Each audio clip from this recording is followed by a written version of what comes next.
Celui qui répète l'ancien et qui apprend les nouveaux peut être un leader pour les autres. Je suis Doumbia Suleiman, ici on parle de tout ce qui peut vous aider à être la vraie version de vous-même. Je vais vous donner 4 stratégies qui vont vous permettre d'attaquer l'année 2025. La première stratégie, c'est de faire le bilan de l'année 2024. Si vous aviez des objectifs à atteindre, vous devez être capable de faire un grand rapport sur l'année 2024. Vous devez savoir quelles sont les difficultés que vous avez rencontrées durant l'année 2024. Quels sont les nouveaux comportements que vous avez pu adopter pour atteindre vos objectifs. Si vous n'avez pas pu atteindre vos objectifs, vous devez comprendre quels sont les différents points qui vous ont empêché d'atteindre vos objectifs. Et si vous arrivez à analyser tous ces points et mettre ensemble tous ces points, vous serez capable d'éviter d'éventuelles erreurs en 2025. Ça, c'est la première stratégie, c'est de faire les rapports de l'année 2024. La deuxième stratégie, c'est de fixer des nouveaux objectifs.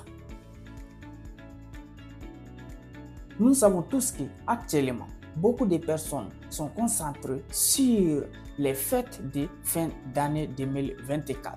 Mais il est temps pour vous de chercher des informations capitales, de chercher de nouvelles connaissances qui peuvent vous permettre de fixer des objectifs concrets bien déterminés que vous devez atteindre en 2025. La deuxième chose que vous devez faire, c'est de faire utiliser vos différentes énergies pour acquérir des informations capitales. Et ces informations doivent vous permettre de fixer des objectifs concrets que vous devez atteindre en 2025. Ça, c'est la deuxième stratégie, c'est de fixer de nouveaux objectifs.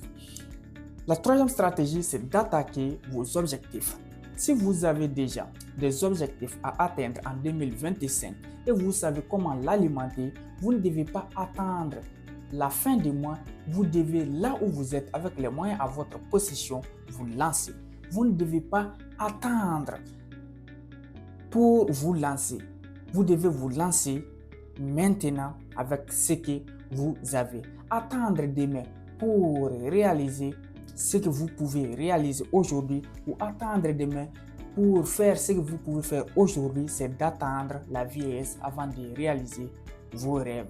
Lancez-vous là où vous êtes avec les moyens à votre possession. Ça, c'est la troisième stratégie. Et enfin, la dernière stratégie, qui est la quatrième, c'est la persévérance et la patience. Quelles que soient les difficultés que vous allez rencontrer, vous devez tirer les cordes. Vous ne devez jamais abandonner. Beaucoup de personnes abandonnent une fois.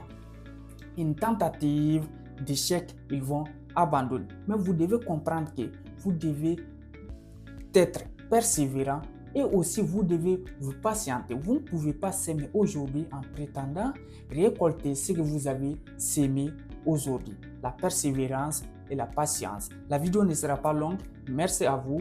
Portez-vous bien. Merci.